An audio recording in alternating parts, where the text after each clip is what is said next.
You are Locked On Falcons POSTCAST, part of Locked On Sports Atlanta on the Locked On Podcast Network. Your team every day.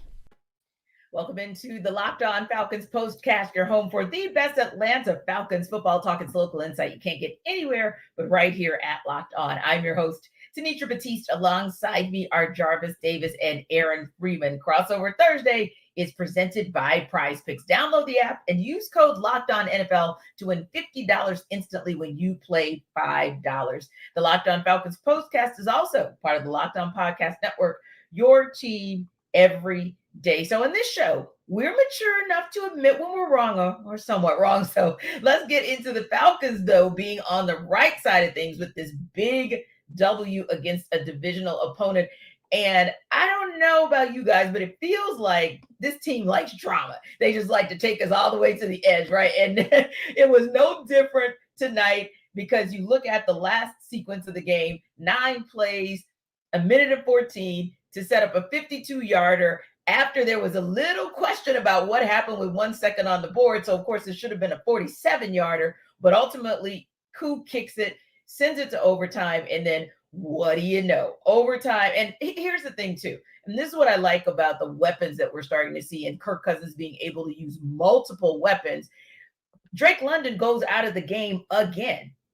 And doesn't matter because what does he do? Kirk Cousins finds Khadarel Hodge, 45 yards, touchdown. That's your game, 36-30. So let's start right there. What did we like about what we saw in those last 2 sequences that really kind of were microcosms of what we saw in this game on offense when you are out there being Kirko, setting a franchise 539 passing yards?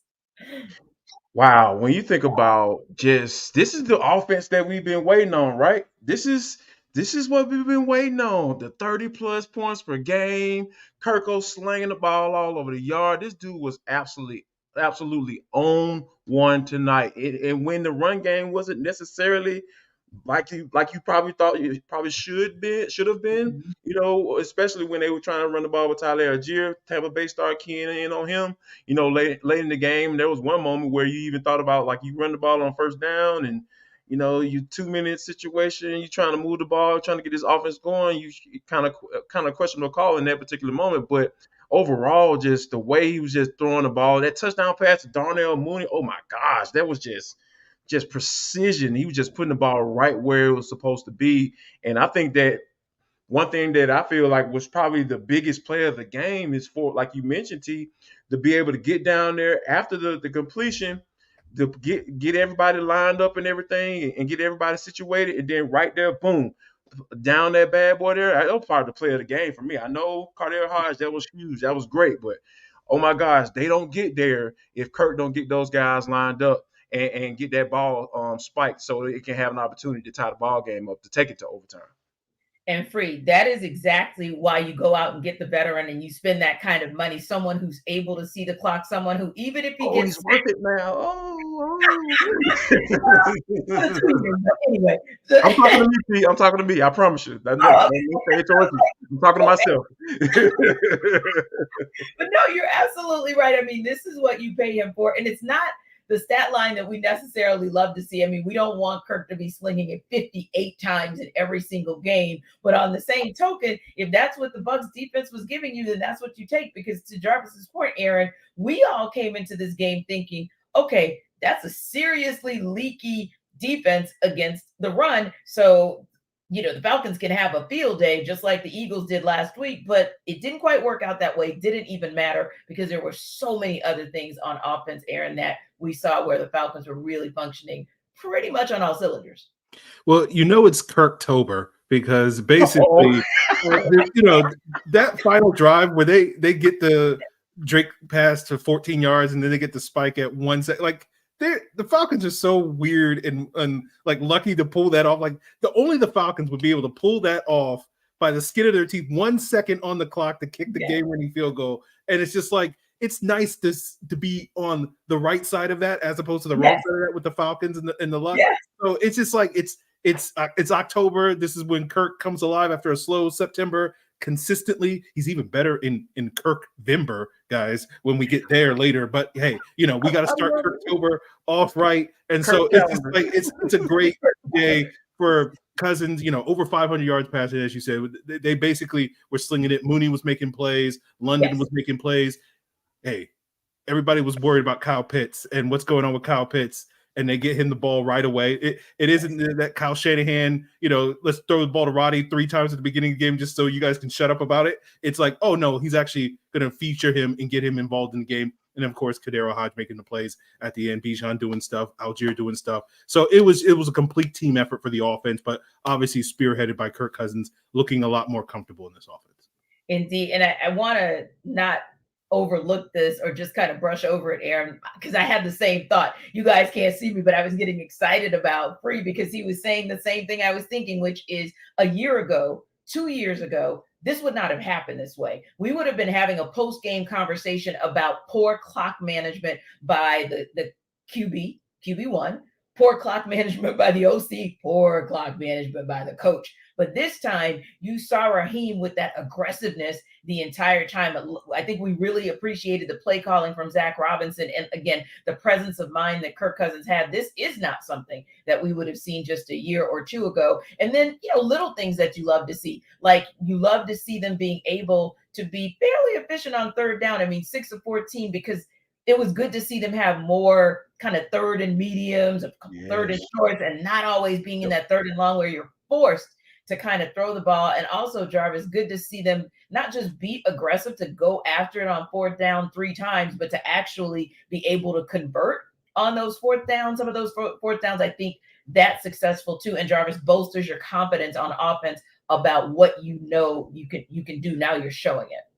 Yeah, it was interesting because I was kind of toiling back and forth on whether or not they should have gone for it on that 4th and 15. Yeah. And I was just like, oh no, Yeah. so but how it played out, the defense was able to get the stop and they still had the 3 timeouts. So it's just when you think about it from that standpoint, all those things kind of worked out in their favor. So it makes sense. And for Raheem to have I feel like he has a good feel for when to go for it. And I haven't been able to say that for a very long time, to be quite honest with you. Even going back to Dan Quinn, those times got weird from when he would go for it on 4th downs at random points of the game. So I think that, not only Kirko, but let's give Raheem that credit too. Because when you think about what he's doing and the type of culture he's creating, for this team, and you're looking at their 3-2 and 2-0 in the division with another division game coming up, that's huge. I'm telling you, it's huge. It's so big right now. So I think a lot of people who were questioning Raheem Morris early on in the season, people were questioning Kirk Cousins, coming into the season. Hey, man, if you continue to play like this, I will have nothing to say as far as that money, $100 million, $90 million guarantee, whatever it is. I don't have anything to say. If you can continue to come out here and perform like this, now granted, I don't want him throwing the ball as much as he did tonight. I don't want to see that. Let's not make that a habit, because he has a tendency to hold on to the football and stay in that same spot and not move around. Like defensive linemen love that. They know where you're going to be every time. They're going to get you. But I think that, the way he played tonight, the way he was throwing the rock and how accurate he was, and Lord knows, I know Darnell Mooney is very happy right now because that drop pass probably should have gone for a touchdown. They wouldn't even have to go to overtime. So, but when you think about the way they played all throughout this game, Raheem deserves credit, Kirko deserves credit, this offensive line, running backs, everybody, Jordan, Aaron, I'm sitting up here like, oh man, is that the play right there? You pop that bad boy out, pop that ball out of there, man. This is just an all-around team win. That's so fun to watch. I promise you, that is so fun to watch every Sunday, every week, And Aaron, the reason, going back to what I teased when we started the show, the reason I said somewhat wrong is because I did say earlier, we were talking about it on the Atlanta Sports Party, and it's like, okay, well, the Falcons win. And I was like, no. But I had a very good reason. I said, you're not winning if you're not scoring touchdowns. that was my caveat. And to see these guys get back tonight and score the way they did, it wasn't about field goals. It was about field goals at the right time, like to send it to overtime. But this team was scoring touchdowns. And so I love that they were getting into the red zone and doing their thing. But also, Aaron, I like the fact that when we're looking at the stat line, 7 guys got their hands on the ball, including your 2 running backs. So I do like that. And again, whether you want to go with Drake London as wide receiver 1 or whether you want to go with Darnell Mooney as wide receiver 1, for me, it was more of, and I know Khadarel Hodge caught the game winner, but that there are 2 guys that you could go to in a crunch situation and they're going to come through. That was something that I really appreciated tonight. Yeah, I think, for me, I look at Drake London as the number 1 guy because when it's 3rd, 4th down, critical Very down, clear. the Falcons are consistently going to him in those situations. Wide receiver 1, 5, yes. But like I think Mooney, what you're seeing, and it's so funny watching this game because like at various moments in this game where you're like, you're talking about the red zone stuff, and it's like, man, this game, they're going to lose this game because of one like red zone failure. And so this game was just so up and down and back and forth. And like Mooney looked great on like these 3 plays. And then like the drop at the end, you're like, it's such a back and forth dramatic game. And it's just like so great that the Falcons can win this one. And then like you're talking about Drake London, like he goes out of the game after making a big play, taking, I think, an elbow to his ribs. Yeah. And then, like, the very next play, it's just like, oh, just run the same play that you ran with Khadarel Hodge. And he scores and you win the game. And it's just, again, it's just so much drama. I don't even know how to put it in words. Yeah. And the funny thing is the NFL Network was running the old, I think it was like from 2018, 2019, and it was that back and forth, but it was in Tampa, and it was Tom Brady and it was Matt Ryan, and both of these teams started going back and forth. Of course, that one, the Bucs won because they kind of pulled away at the end. Nice for the Falcons to actually be on the winning side. And I think as we wrap up, the only thing I would say is gotta be a little bit cleaner with those penalties. That's probably the only thing that maybe we've seen in a lot of games that we saw again tonight. 8 penalties for 74 yards. No, you got to clean that up. When we come back, we're talking on the other side of the ball. We are going to go and deep dive on the Falcons defense.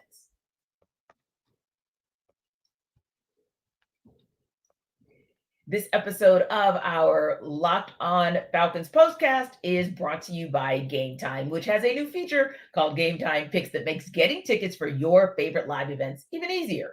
Game Time Picks filters out the fluff to show you only incredible deals on great seats so you don't have to waste time searching through thousands of tickets. Now, they also have seat views where you can get a panoramic view from your seat in the app before you buy, and a lowest price guarantee, or Game Time will credit you 110% of the difference.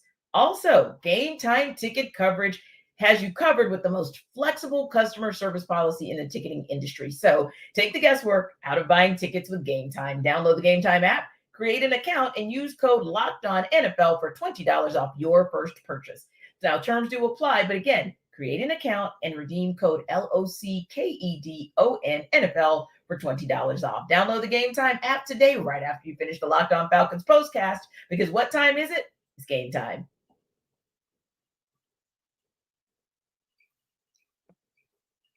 So, Aaron, this is the first time I feel like this season we've had an opportunity to talk about the defense and still playing a solid game, but not having to carry the offense. And I felt like that was a refreshing thing. And don't get me wrong, there were definitely moments where when the defense needed to step up, they did. But it was pretty cool to kind of see them not have to help the Falcons along, not have to help that offense along. So very good. And one of the things I wanted to talk about as well, but I want to kind of get you guys' thoughts too, is kind of going through each of those position groups and what you thought of it. Like, who stood out for you, Aaron, as far as a position group, and then as far as individual play on the defensive side of the ball? Well, I think for me, because watching the game, the first half, the defense really struggled. And it was just like, are we going to get a stop in this game? Tampa Bay going to drop 50 on us tonight. Yeah. And then in the second half, they made the adjustments. And to me, the thing that stood out for me starting up front was the pressure. They were able to get more pressure in this game. You started seeing Matthew Judon take advantage of that matchup going up against the Bucs right tackle. You started seeing David Onyemata getting a big sack there late in the game as well. So, like, to me, when it was like not one individual when it came to the pass rush just kind of taking over the game, but it was, again, talking what we're talking about, a team effort where Judon making plays, Caden Ellis making plays, those guys really being disruptive up the middle in the second half of that game. And that to me was a big part of why they were able to slow down the Bucs in the second half. Yeah, and I think too, Aaron, there were some really good play calls, and like Jimmy Lake, when he only had 3 up front and he dropped 8, and it's like, still, that was enough to bring the pressure on Baker Mayfield. I think he actually went down for that particular play. But yeah, I like the play calling, and like you said, kind of like the collective effort of this defense, where we could really, Jarvis, name just about any of these guys who pretty much stepped up to the plate tonight and made an impact, especially in the second half. And also, of course, like I said, shout out to Jimmy Lake for making the adjustments at halftime. Coming into this game, I said that, hey, pressure up the middle will change the game for you against a guy like Baker Mayfield, because like I said, he's not the tallest guy in the world. If you get your hands up, if you know you're going to get there, because he's going to try to get rid of the football. And one thing that, that pressure up the middle is, it kind of, helped him with the back end of that coverage holding up like it did for the most part. Those are some of the things that you had to have happen in order for those guys to get there. You start seeing them kind of moving away. You saw making some errant throws, and then you start seeing guys like Taquan Graham putting the pressure, like Free mentioned. Dave Onyemata got the sack, and then Matthew Judon listening to this podcast, getting his hands up, knocking the ball down. That's just what people do. Yeah, I said that for all you people who watching and listening right now. Yeah, he listens to the podcast. I promise he does, because this is the type of thing that you appreciate. Now, granted, would I like to see you give over 150 yards rushing? Absolutely not. But when it comes down to, cutting time, hey, they made plays. They got stops, and they were able to put the ball back in the hands of the offense that carried them tonight. Man, that feels so good to say. The offense carried the defense tonight. So, hey, that's what you're talking about. All 3 phases working together, to get the dub. And I think that, Jimmy Lake, shout out to him, with changing up how they was doing those pressure, be able to get pressure in the second half of the game, because that's what we saw a lot more of it. In the second half, he was having those show blitzes with the linebackers coming up in the line of scrimmage, dropping out, guys coming in, and then those guys being able to take advantage of those matchups due to whatever protection they thought was going to help them out on that particular play. So yeah, I think this was an all-around win, and all around for a defense. No one person really stood out like Free mentioned, but I think that you had a combination of guys that bought into those second half adjustments, and they were able to take advantage. Exactly, because like you guys said, whether it was Grady coming around the edge and just disrupting on this one particular player, whether it was Caden Ellis coming through, there were just so many moments where you could call it. Obviously, Jesse Bates doing Jesse Bates things yet again. But also, Aaron, this was an opportunity for some of the young guys to kind of show their worth. Rook Ororo, this was his first time being active this season, and he had an opportunity at the goal line to get a tackle for no gain, and Clark Phillips had a tackle for loss. And I know that the Bucs eventually did score a touchdown, but also J.D. Bertrand, we knew that he would have to really spring into action because, of course, like we said, that's the flip side of the linebacker core. You're starting to get a little bit in that space of injury with Troy Anderson and Nate Landman. But J.D. Bertrand held his own, held it enough, and you really are seeing some good things out of those the young core too. Yeah. One of the things I noted in the first half was when the Falcons would play their penny front, which is like their 5-1, where they had one linebacker, J.D. Bertrand wasn't on the field. And so that was kind of my expectation going into the game, where it was like, we'll have Caden Ellis there and playing that one linebacker spot that, the last couple of weeks has been Troy Anderson playing that with Ellis on the edge. But in the second half, they got Bertrand back out there on the field in those situations, and that allowed Caden Ellis to be able to rush the quarterback more. And we saw him make a big play on one of those plays to disrupt Baker Mayfield and force a scramble. And I think the Bucs settled for a field goal on that particular play. But yeah, I think with Rook, I was wondering how they would deploy Rook in this first action. I was wondering if he was going to sort of play nose tackle, but they had Grady Jarrett playing a lot of nose tackle. But Rook was out there doing a nice job against the run, being impactful, showing some motor. So it's like, after the summer that Rook had, it was kind of a quiet summer. I was like, is he really going to add anything that the Falcons are missing on their defensive line? And it was like, yeah, sure, he is. It looks like it so far. So, keep getting these young guys involved in the offense, and maybe good things will happen. Or defense, I'm sorry. No, absolutely. And one thing before we wrap up, because like we said, the offense really showed up and showed out big time. The defense didn't have to show up and show out as big as they had to in previous games. But Jarvis, for you, maybe what's one thing on the defense where it was a little bit kind of cringeworthy, like, hey, that piece right there, in addition to what you said, which obviously you don't want to give up 150 rushing yards. Yeah, that's the one thing that, I will always focus in on, giving up that, and not only just the run game, those chunk plays. They gave up a lot of chunk plays, a lot of explosive. Sure They did. were moving, it was so funny, and it kind of puts it in perspective when you show the side by side, of Kirk Cousins stats versus Baker Mayfield stats. Baker Mayfield was like 18 or 23, 200 some odd yards, 3 touchdowns, and then Kirk like 38 for 43 or 45 or something like that, or 35 or 40, something like that. And he had all these yards, 300 over 300 some yards.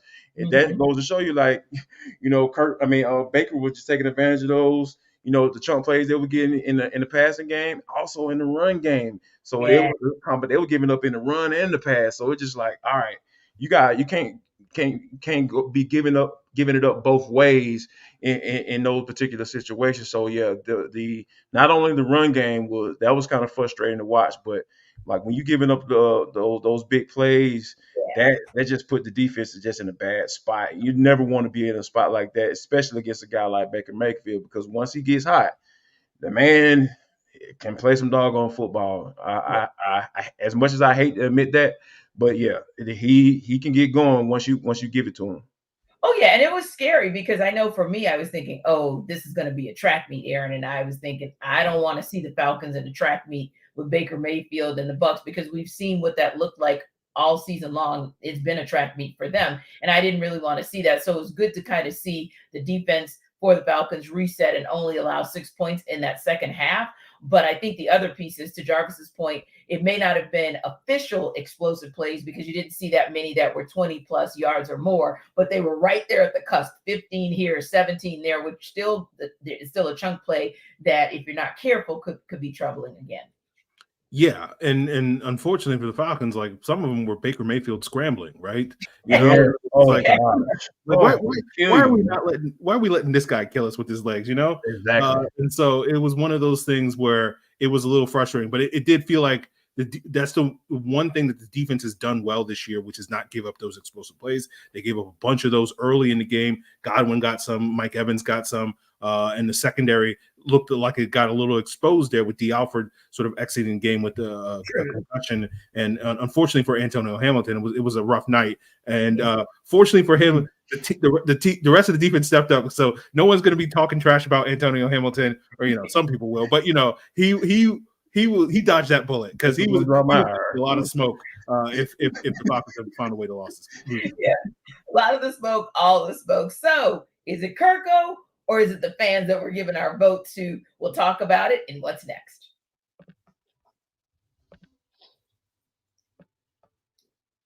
This episode of our Locked On Falcons postcast is brought to you by FanDuel. Hey, NFL fans, you can start the season with a big return on FanDuel, which is America's #1 sportsbook. When you get a hunch in the middle of the game, like maybe in the middle of this game, you were thinking it was going to be a track meet, but somehow the Falcons were going to pull it out. Well, you get that hunch. You can check out the latest stats, view live play-by-play, and so much more on the same page where you place your bets. You'll get started with $200 in bonus bets guaranteed when you place your first $5 bet at FanDuel.com. Now, you might actually also get a hunch, probably not even in the middle of the game, maybe the beginning of the game, to be honest, when the Falcons take on the Panthers next week. But if you do, you can also go to their page. You can check out the latest stats, view live play-by-play, and so much more. And remember, you'll get started with $200 in bonus bets guaranteed when you place your first $5 bet. So after we wrap up Locked On Falcons postcast, make sure you visit FanDuel.com, because FanDuel is America's #1 sportsbook.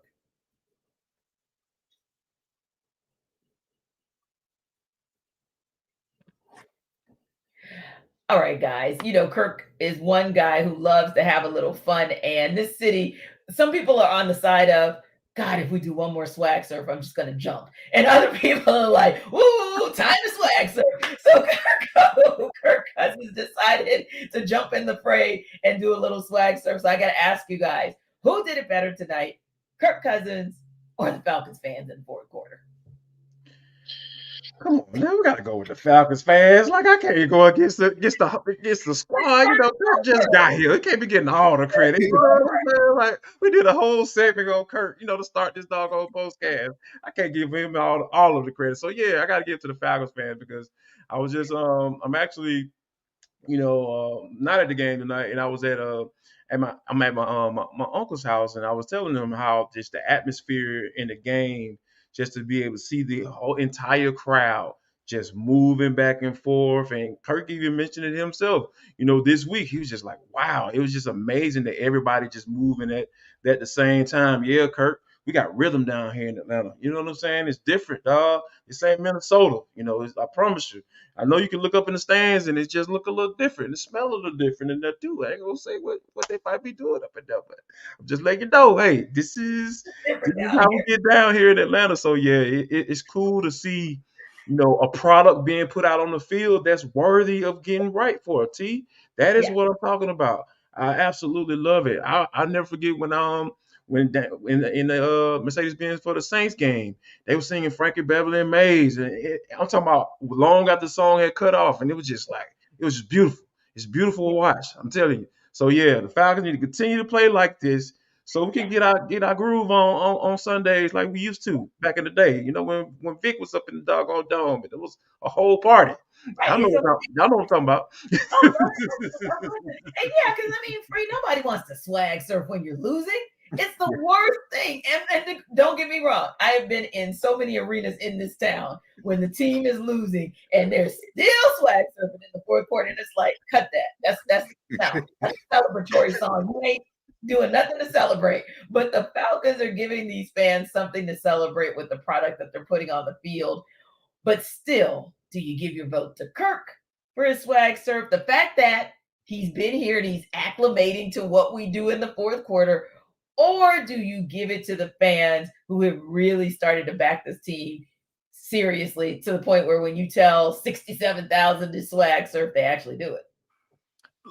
Tia, I'm with Jarvis. I got to give it to the fans. But what I'll say in Kirk's favor, that we get a couple more wins like this, you know, we might have to give Kirk the vote later in the season.